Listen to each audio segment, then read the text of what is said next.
Hey everybody, welcome to back to Comics You Need.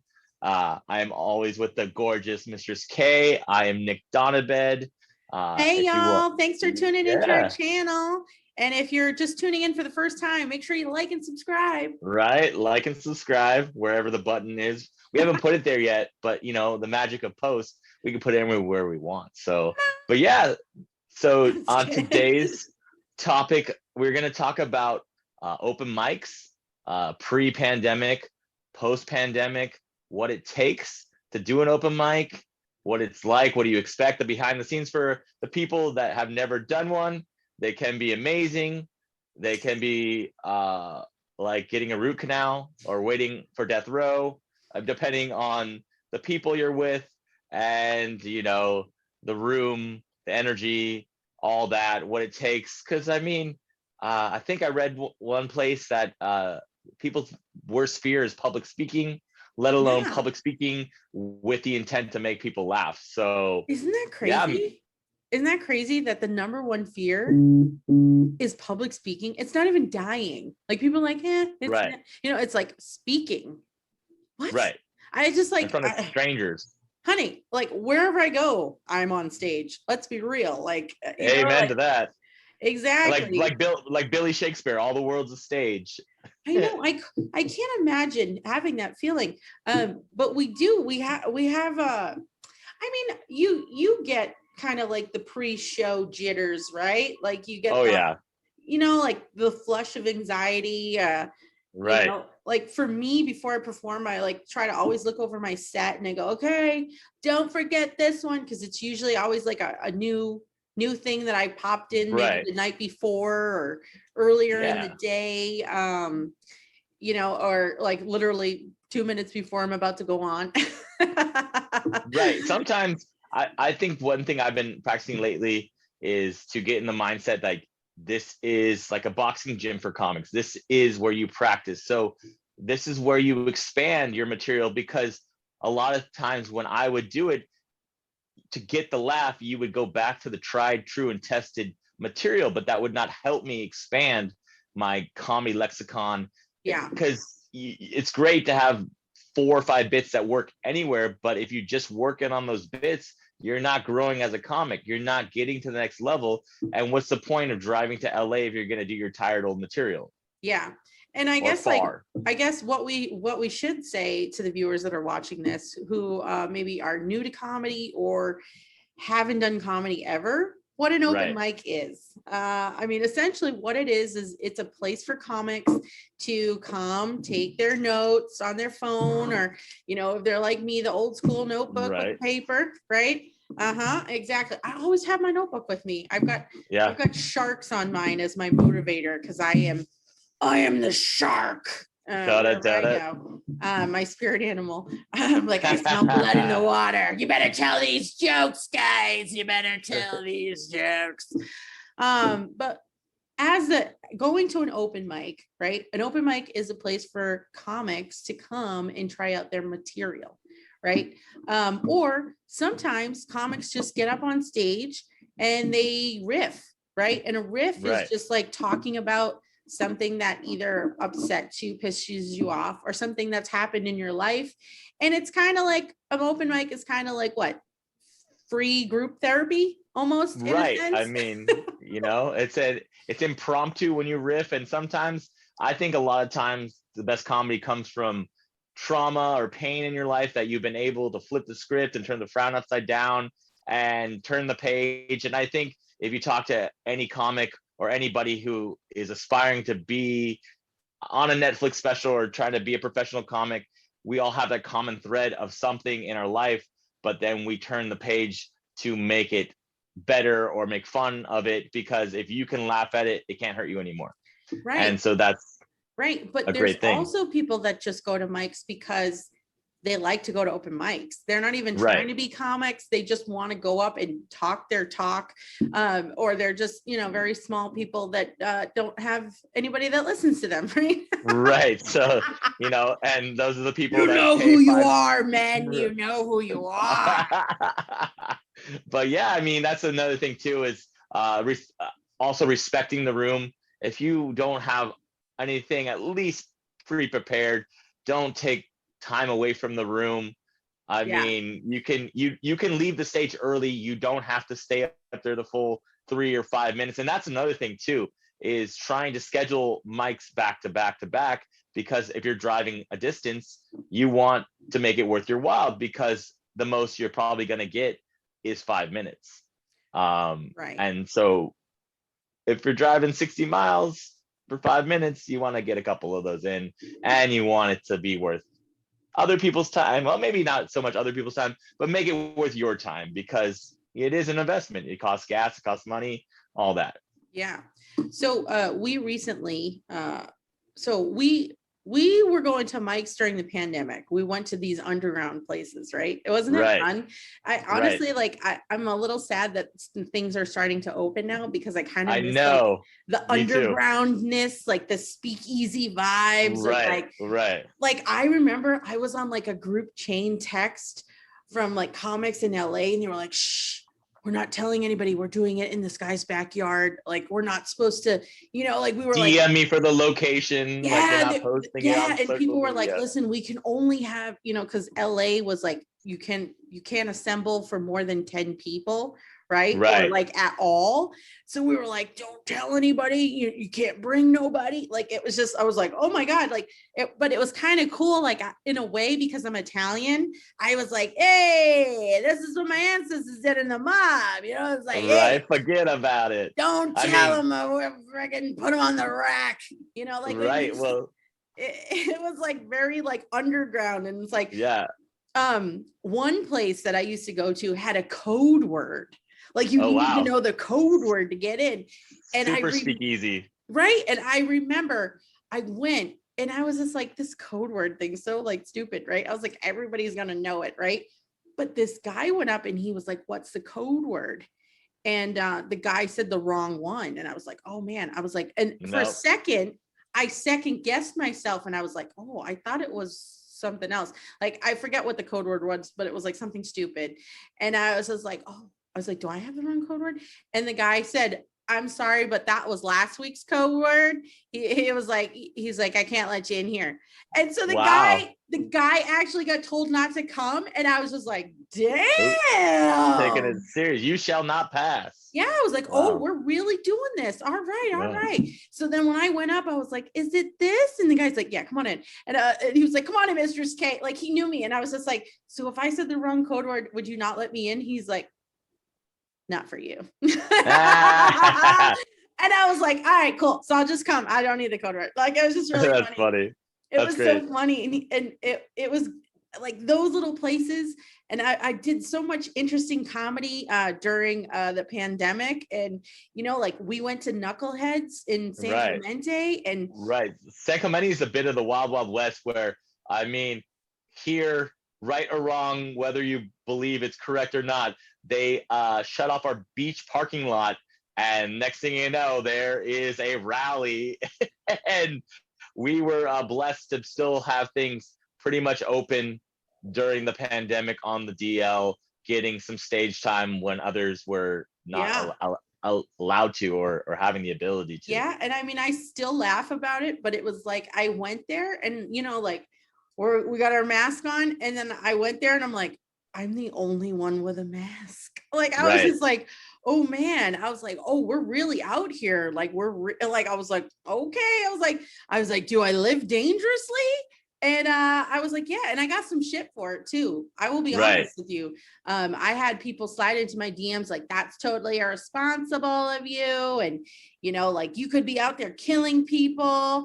And I was like, hey, listen, I was like, my health, my choice. And second of all, I'm like, I already had the Rona before it was popular. I'm like, I got the antibodies, baby. So I was like, stay in your own lane. I was like, I would die for comedy. I would die for it. I love it so much. Like, if I'm not making people laugh or telling jokes, I'm not living. So I really don't, I mean, I've been through so much in my life. If the Ronavirus is going to take me out, so be it. And I mean, I kept away from elderly family members and respectful of that. And, majority of the time wearing my mask out in public. And, at the mics, washing the mic as with, Oh yeah, the everybody was bleach that. wipes, I having know. mic condoms. So there was a level of protection. But at Like the end of the condoms are a day, thing now. And I right, even saw comics come with their own microphones. right, Like they right. would just unclip the microphone that was there, put their own microphone on, use it, and then take it off. And I Well, was like, oh, okay, that's smart. recently in a show you hosted, one of the comedians, because he's so used to having mics switched, he walked off stage with the mic, and he's like, you're like, hey, I'm gonna need that back. This is something that's integral to having the Yeah, I ability to remember continue the that. That was show. funny. That That was was pretty funny. funny. I was like, hey, you can't take away our stage. Like, what's happening Right. here? So yeah, so it's been really interesting. So we went to LA the other night, and Yeah. we went to two mics. We won't say which ones. Right. Uh, One they're was better not than the other. sponsoring us, so Right. So no free publicity.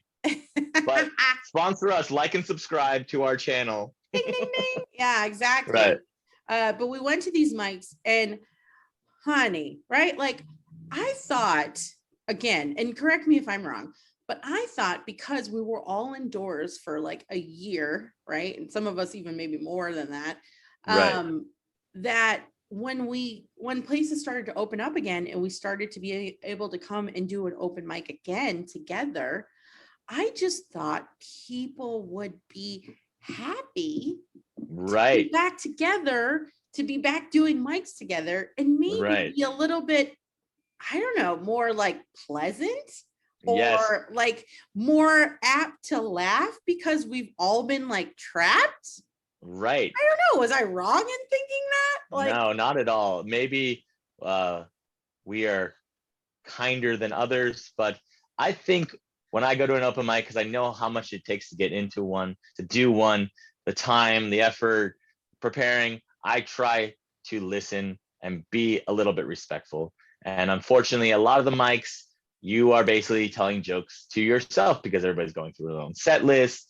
They're not listening. And I think we should do each other more of a service with a little bit more respect. I'm not saying everybody fake laugh and all that. I mean, if something's funny, it's funny, but have a bit of respect with that when you're yeah. in the I room. mean, we don't need to hold hands and sing kumbaya or, Right, right. high Make five lanyards. everybody out on the way. Right, We don't need to do that. And, nor should we, because still COVID in play.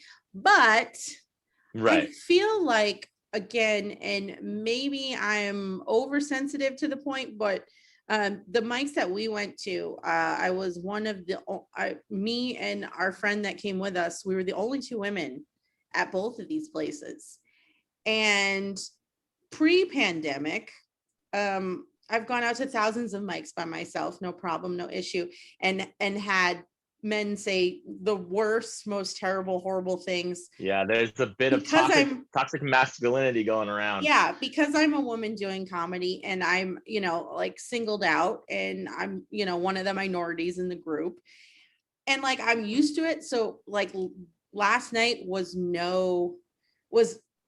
what I'm used to, right? It's like literally what I'm used to.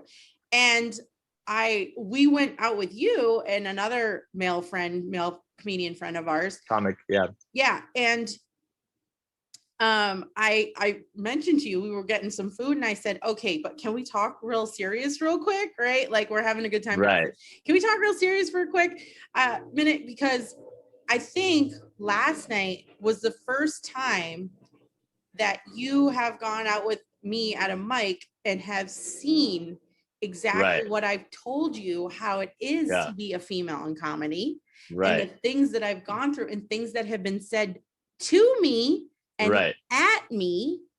You saw like a little bit, like it was like A glimpse. like a hint of it.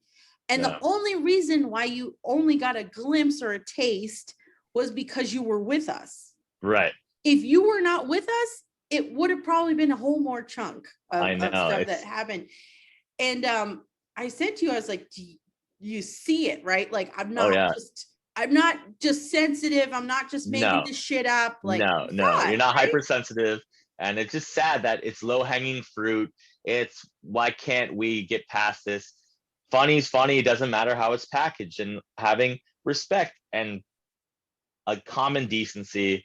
And I think, unfortunately, that is something that is going by the wayside. And that I think with our channel, not I think, I know with our channel and with our core group of friends as comics, we want to promote that. We want to promote a safe and fun and enriching environment for everyone. It Yeah. doesn't matter who you are. Yeah. And here's the thing, male, female, gender non-binary, we're just comedians. Right. We're all comedians doing the same thing that we love to do, which is to make people laugh. And again, at an open mic, I don't care. Like, not everybody's going to be funny. Let's be real, right? Right. But just sit there and not attack anybody. Like, can I just sit Right. in a room with y'all and not get attacked because of my gender? You know what I mean? I like if you're gonna pick on something, pick on my set. You know, pick on something that I say because it offends you. You know, like, give me that. I will take that because I'll go, oh, okay, that offended somebody. Maybe I need to rethink that, or go, yes, that or offended go harder someone. with it. If it elicits a response, you know, it's always good, you know? Exactly. I'm the dominatrix of comedy. Okay. Right. I'm not the Betty Crocker of comedy. I'm not here to throw softballs at you. Yeah, I'm not gonna hold your hand and pat your head. Good job there, Timmy. Go up and get those minutes. But one thing I found really funny about that mic we went to is that everybody was really hostile in the room, and the room was it was like behind a pop-up shop, and it was just not the most welcoming environment. Very dark. The audio is super loud. And then everybody's super hostile in the room. And then you go outside in the alleyway where you entered the mic. And then everybody's like, hey, how's it going? And it's like, wow, take it easy, bipolar bears. Like, what happened? You know, literally, I think that mic should be called the cave, right? Because you're like in this dark environment with like these like terrible lighting. Like as a woman, I was like, this is bad lighting. And you were like, do you want me to post this picture of you? And I was like, absolutely not. I look like shit. Like, right. But it's like a cave, and you walk out, and then as soon as you walk out, these guys are like, hey, hi, Mistress K. And like, hey, and it's like, who the fuck are you? You know, like, you're like, who are you? Like, one of the guys even asked our friend, a fellow comedian, and for her number, and it was just like, what the heck? Like, he picked on her. He picked on her, and then came out and goes, hey, can I get your number? Like, what? And she was like, what's happening right now? And I was like, girl, people have been trapped inside too long. I'm like, you look like a tasty treat. I was like, and you didn't mention your boyfriend in your set, girl. I was like, you just need to put that in. Right. Or memorize that rejection hotline. You know about that? They have like hotlines for every area code. It's a good one, ladies. You should remember that. Or just go one digit off, just one digit off of your real number. That's funny. That's funny. I remember my girlfriend had one of those. It was like a number that people would call, and it was like a recording. Like, if you're if you're calling, and I was like, okay, well, that's cool. But I was like, who calls anybody nowadays? Like, it's text. Like, everybody texts. Or they go, give me your Instagram. Let me sign DMs. Right. They amen to that. They need the rejection text line where it automatically responds like, this person thought you were. Oh my God. Can we do that? Down. Y'all, we just came up with an idea. We're going to do that. I'm going to write this down. So we're going to do that as a sketch. Get the Kickstarter started. Yeah. Go fund us. Yeah. Nobody takes that. Intellectual property. It's ours. Right. Copyright. But yeah, it's like, this person thought you were awkward, creepy, just borderline annoying, and wish you well in your future endeavors. But thank you so much. Please never text again. I try to do the.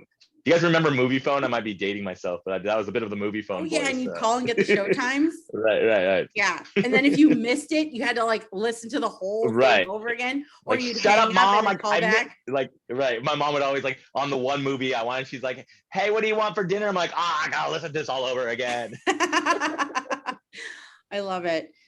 So we're gonna sprinkle some life lessons, y'all. If you're at an open mic, or if you're like, not just an open mic, if you're a comic doing comedy, like just it doesn't cost you anything to Right. just be respectful, right? Right. And that goes to my next thing, which is hecklers. Yeah. Hecklers. If you are at a free comedy show, right, and you don't like what's happening or anything like that, Right. leave. Right. Leave. Hopefully most people walked in, they could walk out as well. Yeah, leave. Okay, do not heckle the comedians. Do Right. not heckle them. Like, nobody gives a shit if you love that joke. Like, just laugh and sit there. Like, just Right. don't be like having a conversation with the comedian. Like, yes, girl, I Right. love that joke. I'm gonna tell everybody that joke. Yes, girl, I'm gonna follow you. What's your Instagram? Like, no, Right. that's after show talk. They're still Yeah. performing. Be quiet. Right. Right. Remember when we used to do the mic at Knuckleheads during the pandemic, and that one guy, okay, I don't know what his name is, but we call him Bicycle Man, right? Oh yeah. And he'd come in on his bike, and everybody else, he would just sit there and like just sit there, and then I'd get up on stage, and every time he was just like, "You're He not loved you. funny. Show us your tits." Oh man. Or like it was always which Disgusting. they're fabulous, They are. by the way. They are. But again, I'm not showing you nothing for free, sir. I'm sorry. Right. I'm a dominatrix. I make money. I had a run-in with him because they used to, I guess stage left is if you're facing the crowd. I forget that. But I was stage left. There was cornhole, the beanbag game set up. And for some reason, he had to ride his electric bicycle out because Knuckleheads, the stage is in the back. For all you who don't know, it's in the back where the parking lot used to be with chairs, and they set it up, and it's a really nice setup. And they had cornhole, and so I was playing cornhole, and he has to ride his bike, and he's coming straight towards me, and he's like, "Get the fuck out of my way!" And I'm like, "Walk your fucking bike." And then he gets a convenient 6 feet of COVID away from me, and he's like, "What'd you say to me?" And I'm like, I shouldn't have said this, but I was lit up by it. And I was like, "I hope you get hit by a car." And he's like, "What?" And then he pedaled away, and I forgot even existed. He comes back 20 minutes later, and I don't know if he went home to get some liquid courage or do a little booger sugar. Or a weapon. And then, right, a weapon. I'm like, and he's coming back, and he's like, "I have a Porsche." And I was like, "Well, fucking congratulations. But I got a joke for you. You know what the difference between a porcupine and a Porsche? The fucking pricks are on the inside of the Porsche." And then all the time, Roderick, your fiance, is like waiting because he's, for all you don't know, Roderick is an MMA fighter, and he is a lethal weapon. And he's like, "Hey, Nick, you want me to do something?" I'm like, nah, I got this guy. I'm going to just sucker punch him with my punchlines. That's the only thing. I'm going to knock him out with my words. So he just did not know what to do. It was just like his face. I was like, I know, bro, let it go. And that's the thing too. Like, people don't know this, but I travel with my security. Like Roderick is the security. He's an MMA fighter. He doesn't look it because he's super nice. But immediately, if I give him that sign where I'm like, leash off, he will attack anybody. And here's the thing. I told him at the beginning, I was like, "Listen, you can't beat anybody up if they're going to heckle me, or you can't do any of that. I'm professional. I can handle it. I can handle a heckler. I can handle these guys." Right. And I was like, realistically, I'm like, we don't have the bail money. Right. Right. It's assault no matter. But now Mama has saved up her pennies. Mama has saved up her pennies because there was an incident at an open mic. There was an incident with a guy at an open mic. And I said, "You know what?" I said, "Mama going to save up her pennies because that guy needed to get whooped. Man needed to get whooped. And not just for the sake of me or my honor and all that nonsense, but just because he was a douche." Right. Some people just need to be put in their place. He needed to get smacked. So he realized that he can't say that stuff to anybody because it's offensive, not just to me, but to a whole host of people, so that when he goes back out in public, he acts right. Because some people, you can lecture them, you can give them a snappy comeback, you could do all that, you can shut them down verbally, but until somebody gets smacked the fuck up, right? It's just like growing up as a kid, right? Yeah.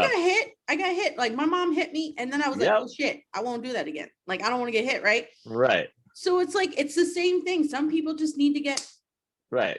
And it's a lot. I'm not promoting violence. Right. I just want to be clear. I'm not promoting It's definitely violence. the last resort, and it's also in self-defense. If they come at you, then it's game on. So yeah. but anyways, I think we're good. Yeah, let's curtail that topic. That's like a whole ball of wax. But I know. But speaking of which, I have a funny story about how growing up in Orange County, like the MMA scene here, when it's infancy, one of my buddies, little Italian dude, his name, I won't say his name, but anyways, I'm 6'2", I'm a southpaw, and he's like, dude, with your body type, you would be a really good MMA fighter. And I'm like, no, man, like, you see this nose? I want to keep it straight. It's big for a reason, and I don't want it to look like a weird, like, I don't know, spiral staircase after I get hit in the face a million times. And then one night he was intoxicated and he just climbed my back like a spider monkey and got me into a rear naked choke. And he's like, "You're going to sleep." And I'm like, "I guess I'm going to sleep." And so I wanted to keep my chin down. So, that's if you ever get in one, but he got it in deep, and so it's good to know that stuff, but you don't always need to resort to it. Yeah, seriously. As a woman, it's funny because I'm trying to work on that bit. You saw me work on that bit last night about being a woman and protecting yourself in dark alleyways or around men, because y'all can't act right. Y'all can't act right. So just being able to protect yourself, it's kind of great because I know that stuff, I'm just like, I could pull that out of my bag too with my whips and chains and handcuffs and my dom stuff. Like, I'm like, oh yes, you're gonna mess with me, man.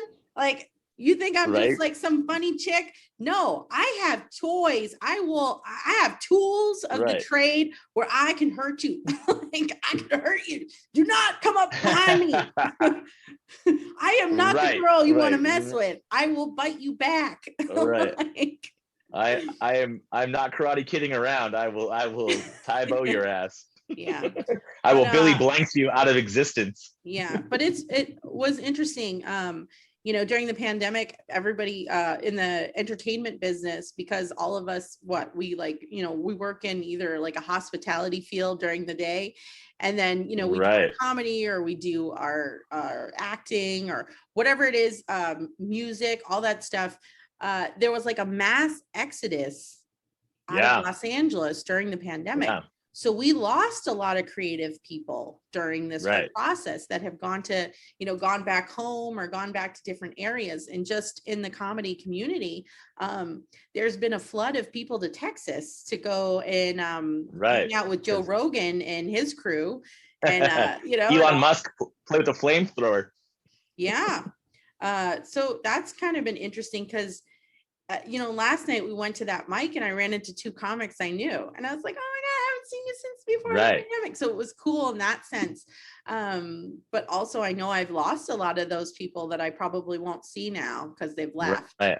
Also, the fact that like pre-pandemic, these mics, if you want to do a Thursday mic, you had to sign up on Monday because there was so much like competition, not maybe competition, but other comics trying to get in. So you had to really plan out. But I mean, it was very competitive, to get into these places. And like if you didn't get there at a certain time, you weren't getting up. And then a lot of places were bucket pulls, right? Yep. The lottery, I won't say where, but I went one day to an open mic Sunday night. Right. And it was a lottery, and there must have been at least 60 comics waiting to get up on this stage. Right. And the bucket pull, like it was full. Right. And I was with a buddy of mine, and I was like, oh man, like, I'm like, this is like really draining my energy. Cause it was just like, rough. It was just bad comedy, one after the next, and it was just like, and you're just sitting there. That's sometimes. Right. And then I got called. I finally got called, but it was like 1 a.m. Oh yeah, I had a 3-minute set, 1 a.m. I get up there, I did okay, but I had 6 people that stayed. 6 people stayed. So that was it. And even my buddy was like, "Oh, this is crap. I'm leaving," and he left. So I got up, but again, it was funny. They're like, "Hey, this person." No, this person. Like it was like 10 names. And then I got picked, and I was like, oh, it's me. Yeah. And then I had to like try to surge that energy from just sitting for 3 hours. And it's like, that's that's the game though, you know, that's right. Mhm. And that's the thing where I think with those experiences we should bond together more, because we know how sometimes it just sucks waiting for hours to do 3 minutes, you know, it just Yeah. so. But you know, I think now that there are more avenues to get your stuff out there with, you know, like streaming content and all that. So it's a good way to do it. And sometimes, you know, I used to have a problem where I would go to these mics and I would take the response of the crowd or other comedians or whoever was there as, oh, my stuff's not good. But it's like, no, they might not be listening, or I didn't bring the energy that I would have to a book show that I know there's people there wanting to laugh, that are wanting to enjoy it. So it doesn't always. So for new comics who are getting in the game, they're going to mics and they feel like, you know, most likely your stuff is not going to be that good and it does take a little while. It's okay. Keep trying. But when you keep going, know that it isn't always you. Yeah. It's the room. Like people just don't Right. want to give you the laugh because people, Right. for whatever reason, comedians are very, we're competitive, right? We're competitive Right. in that sense. So I always gauge it whether or not, if I get a chuckle or a, Right. I was like, oh, that's a good joke. You know what I mean? Right. Yeah. And I get into the mind frame of, oh, an open mic for me is just for me to sit there and get through my jokes, get through my material, and Right. try to remember it. And Right. especially if I'm doing like an act out, while I make sure I record it so I can see my face and see how I am on stage Right. and how I work.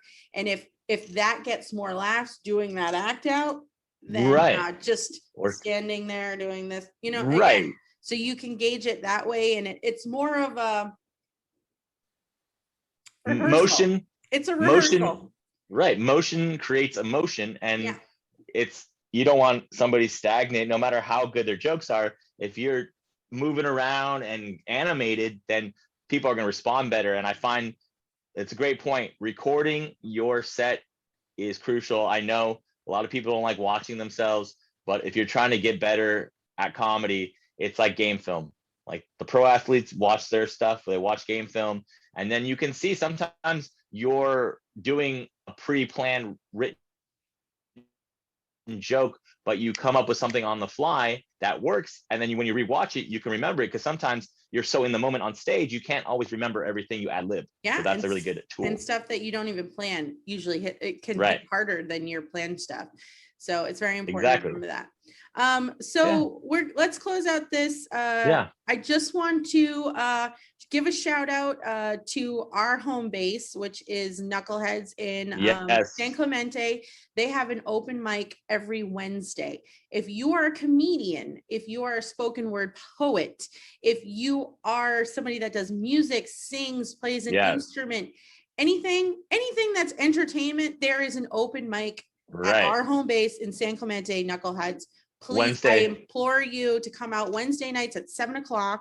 Come out, sign up. It's free. It's free, guys. It's free. And they give you 10 minutes, which is pretty cool. Yes. So plus, we're there checking out talent. If you want to get booked on our show, we're out there some days checking out what's going on down there in San Clam. So come out, do plus that. It's a cool little beach town. Come down early. It's starting to get warm. Spend the day, you know, work on, get rid of the COVID white tan and get a little color on you. I need to work on it. Oh, I'm just going to stay white. That's my plan. Nice. But thank you for tuning in. Don't forget to like and subscribe our channel. We're going to be putting out wonderful videos of comedy, some sketch comedy, and wonderful things to come. So thanks for tuning in. Yeah. Thanks for watching Comics You Need. Bye. Bye, guys. We'll see you soon.